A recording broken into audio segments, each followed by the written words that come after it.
News Neredmet division Vajpayee Nagar railway under ground suffer subway నిర్మాణానికి శంకుస్థాపన జరిగింది. Malkajgiri MP Etela Rajender, MLA Rajasekhar Reddy railway అధికారులతో కలిసి ఈ పనులకు శ్రీకారం చుట్టారు. మేడ్చల్ జిల్లా మల్కాజ్గిరి నియోజకవర్గం Neredmet division Vajpayee Nagar railway under bridge Safilguda subway నిర్మాణానికి శంకుస్థాపన. 81 కోట్ల వ్యయంతో ఈ కీలక ప్రాజెక్టులు చేపడుతున్నామని, 2 నెలల్లో పూర్తి చేస్తామని ఎంపీ ఈటెల రాజేందర్ స్పష్టం చేశారు. ప్రజల కోణంలోనే పనిచేస్తాం, పదవులు పోతాయి కానీ ప్రజాస్వామ్యం శాశ్వతం, ప్రజలైన హైకమాండ్ అన్నారు. హైదరాబాద్లో ట్రాఫిక్ సమస్యలు, రైల్వే ప్రమాదాల నివారణకు అండర్ పాస్లు, ఫుట్ ఓవర్ బ్రిడ్జిలు కీలకమని ఈటెల పేర్కొన్నారు. ప్రజలకు ఇబ్బందులు లేకుండా అభివృద్ధి పనులు కొనసాగుతాయని తెలిపారు. రాష్ట్రాల అభివృద్ధి దేశాభివృద్ధిగా భావించే నరేంద్ర మోడీ గారు తన పార్టీ అధికారంలో ఉన్నదా ఇతర పార్టీల అధికారంలో చూడకుండా ఇవాళ రైల్వే ప్రాజెక్టుల విషయంలో ఇవాళ ప్రపంచంతో పోటీ పడుతున్నటువంటి దేశం భారతదేశం. తెలంగాణలో మరి ముఖ్యంగా మల్కాజ్గిరి పార్లమెంట్లో అనేక సంవత్సరాలుగా 30 ఏళ్ళుగా 25 ఏళ్ళుగా శిలపలకాలు వేయబడి ఆర్ఓబీలు కట్టకుండా లక్షలాది మంది ప్రజానికాన్ని ఇక్కట్ల పాలు చేసినటువంటి సమస్యని నరేంద్ర మోడీ గారి అదేవిధంగా అశ్విని వైష్ణవ్ గారి సహకారంతో దాదాపు 22 బ్రిడ్జిలు, అవి ఆర్యూబీలు కావచ్చు, ఆర్ఓబీలు కావచ్చు, దాదాపు 2000 కోట్ల రూపాయల విలువైనటువంటి ప్రాజెక్టుని పూర్తి చేసే దాంట్లో భాగంగా మొన్న జనప్రియ అపార్ట్మెంట్ దగ్గర, అదేవిధంగా ఈరోజు వాజ్పేయి నగర్ దగ్గర, షెఫిల్గూడ దగ్గర మూడింటిని దాదాపు 80 కోట్ల రూపాయలతో ఈ 2 బ్రిడ్జిలకి ఈరోజు భూమి పూజ చేయడం జరిగింది. మొన్ననే 7 కోట్ల రూపాయలతోటి జనప్రియ దగ్గర ఒక భూమి పూజ చేయడం జరిగింది. ఈ పరంపర ఈ 4-5 నెలల్లో ఇంకొక 4-5 బ్రిడ్జిలకు కూడా భూమి పూజ చేసుకొని ఈ ప్రాంత ప్రజలు గంటల తరబడి గేట్ల కాడ నిరీక్షించేటువంటి అవకాశం లేకుండా ఇవాళ signal free, gate free Malkajgiri చేయడానికి మా ప్రయత్నంలో కొనసాగుతోంది.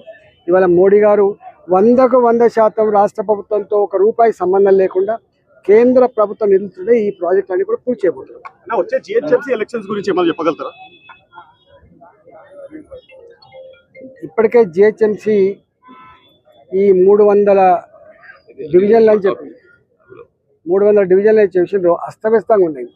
ఇప్పటికి కూడా ఉప్పల్ లాంటి ప్రాంతాల్లో 82,000 జనాభా, ఒక దగ్గర 12,000 జనాభా, 18,000 జనాభా అశాస్త్రీయంగా అన్సైంటిఫిక్గా ఉన్నాయి.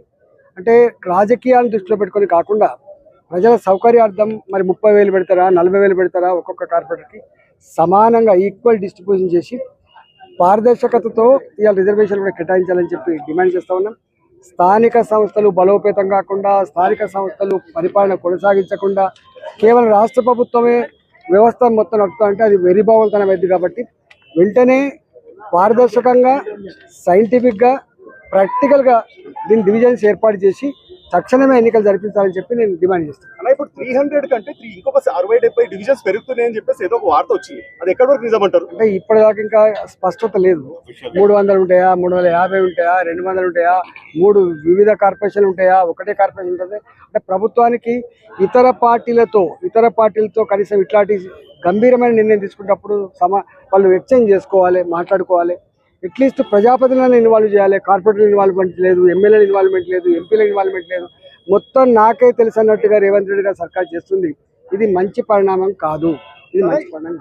ఇంకొక విషయం ఏదైతే డివిజన్స్ ఏదైతే ఉన్నాయి కదా, ఇప్పుడు 300 డివిజన్స్ అని ఈ పరిపాలన ఎందుకు అట్లా డబుల్ చేస్తుంది? పరిపాలన సుఖవంతం చేయాలని చెప్పేసి రేవంత్ రెడ్డి గారు అని చెప్పేసి చెప్తున్నారు. చిన్న డివిజన్స్ చేస్తే పరిపాలన ఎట్లా మనకి ముందుకెళ్తుంది? యాక్చువల్గా వీళ్ళు 40,000 పెడతారా, 30,000 పెడతారా, 50,000 పెడతారా, పెట్టండి.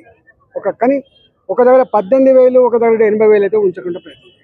రాజకీయ లబ్ధి కోసం, చిల్లర ఆలోచనల కోసం మాత్రం అటు చేయకుండా సైంటిఫిక్గా చేయాలి. వీళ్ళు అంటున్నారు పెరిఫెరల్ ఏరియాస్లో ఎక్కడైతే ల్యాండ్స్ ఫ్రీగా ఉన్నాయో అక్కడక్కడ ఇంకా డెవలప్మెంట్ వచ్చే ఆస్కారం ఉంటుంది కాబట్టి మళ్ళీ ఉంటే మళ్ళీ 5 ఏళ్ళ తర్వాత మళ్ళీ చేసుకోవచ్చు.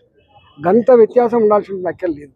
అంటే ఈ ప్రభుత్వం అన్నీ నాకే తెలిసినట్టుగా, నాదే బాధ్యత అన్నట్టుగా ఇలా ప్రభుత్వం అంటే కేవలం అధికార పార్టీ అన్నట్టుగా ప్రతిపక్షాలతో సంప్రదింపులు లేకుండా ఎలక్టెడ్ ఎమ్మెల్యేలతో ఎలక్టెడ్ ఎంపీలతో మాట్లాడకుండా చేయడం దారుణం.